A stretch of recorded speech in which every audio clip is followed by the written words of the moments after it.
Hey ladies, I just wanted to hop on here. There's been a lot going on lately. Some of it is gonna be hard to talk about because it's about me personally. But I wanted to hop on here real quick and just say the word parental alienation. You ladies know what that is.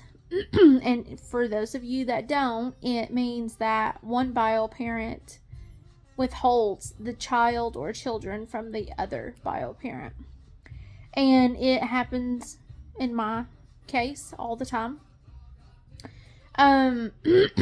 Brainwashing goes on tremendously. That's why my stepdaughters do not contact my husband very often unless it's to lie, manipulate, pull the victim card, whatever the BS is for the day. But my stepson is not easily as influenced by that because she can't play on his emotions as easily as she can the girls. But he still is the mini wife. He still is the biggest girl you will ever meet. And he's 14. And he acts like a 12-year-old girl. And because he whines and cries and complains. And, oh, it's poor pitiful me. And coach won't let me do that. And coach won't let me do. He just complains. He bitches and moans like a woman. And it's pathetic. And it just is so pathetic and so draining mentally and emotionally because I just get tired of putting up with all the crap. Okay, and then, my husband is so naive and has the wool pull over his eyes all the time. He believes, everything they say, everything they do, and it's all lies. It's all lies. Every single bit of it. Because I have proof that it's lies. And, regardless of what I say, I'm always the bad guy. But, whatever. I don't care anymore. It's been 6 years. I don't really give a what anymore. Whatever. And, so, that's been going on. And, I've had a lot of comments of, people comment that say, well, you sound like you hate them and you sound like you don't like them. And of course I don't like them, but I definitely don't hate them. But I definitely am not going to tolerate their BS all the time. No. I'm not going to roll over and play dead because I'm afraid of them like my husband is. No. When you come to my house, there are certain things and certain ways that we do things and expectations. And if you don't like it, then you don't have to be here. Don't come. Don't care. Because I'm not going to tolerate the BS. And then, the next thing is I have some really sad news. And I'm sorry if I cry, because it's really, really hard on my mama heart. But I found out that I was pregnant. And, I was so excited and so thrilled because it's taken us a year to get this far. And I've been on some fertility and some medicine and stuff, and I've worked really hard to get this far. And ever since I found out I was pregnant, I've had some issues. It's not been easy. I've had some issues with my body, and the baby's not growing right. My numbers are not adding up. They can't find it because it's too early right now. I'm so early in the pregnancy. But they can't find it. They don't know if it's an ectopic pregnancy or if it's just gonna be just a miscarriage. I've had ultrasounds done. I've had all this stuff, and so it really hurts. It really hurts to find out that you lose a child that you had never even met. And no matter how big or small, that baby was still a baby to me because I saw those 2 lines turn pink. It was real. I'm just so early that they're already determining that it's going to be a miscarriage. And they don't know why my body's not rejecting it. It should have already rejected it. But it's definitely not growing right. My numbers are not adding up. Like, all the signs, like my blood work is not good. Like, everything is pointing to a miscarriage. And I'm like, I've worked so hard to get here to lose my child.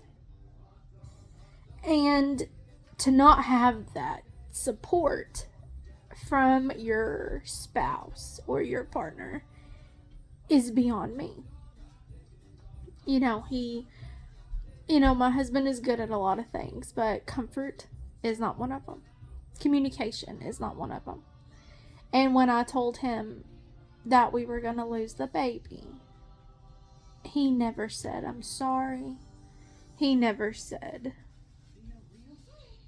that, he hates it. It was never anything like that. Like, he's not a very good comforter. And so, me as a mama, I feel like I've failed. I feel like I have failed. I feel like I have failed my son because I'm trying so hard to give him a sibling to grow up with, because the ones that he does have are crap. And I'm just really sad in here that I got so excited. I let the excitement overpower the reality.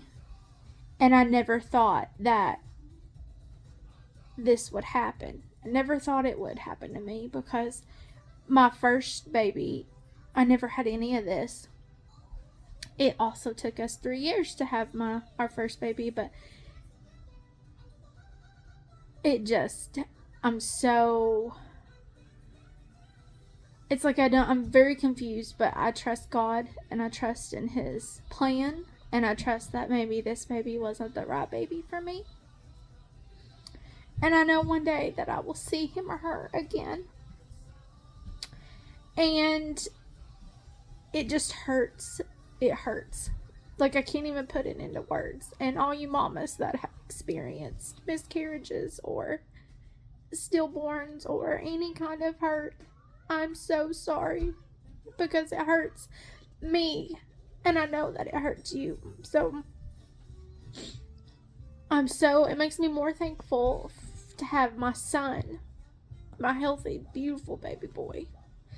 I just hate that I never got to meet this one, and it's all in God's plan. It's all for His purpose, and I have to trust that He is protecting me from something, and that He will bless me again in a month or two. Like, He'll let me get pregnant again.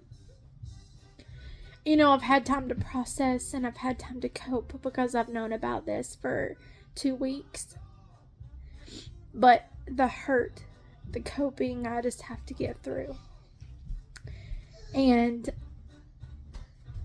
I just want you ladies to know that I'm with you, and I'm praying for you that have experienced this. I just want to know if any of you ladies have any suggestions on how to handle or cope with this with a little one at home, because it's so hard to not cry in front of it, your child, because I don't want my child, to feel like he's done anything wrong or he's caused me to cry, because he's still too little to know anything. So if you ladies have any suggestions on how to cope with this and how to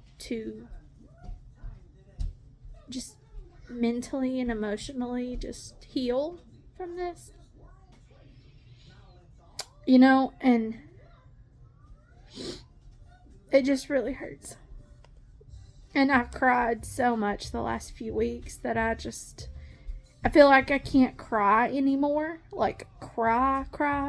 I've cried every day for 2 weeks because I've known about this and what's going on, and I just feel like that's just God's way of preparing me for what's coming. I got back to the doctor this week for the final say, but that's gonna be the final say. Like, I already know it's gonna be a final say.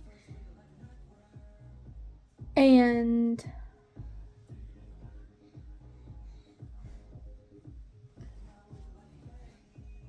I don't know. So please just pray with me, and I'll pray for you. And I love you, ladies. And I'll try to get on here later and do another video. And I just hope you ladies have a great week. God bless.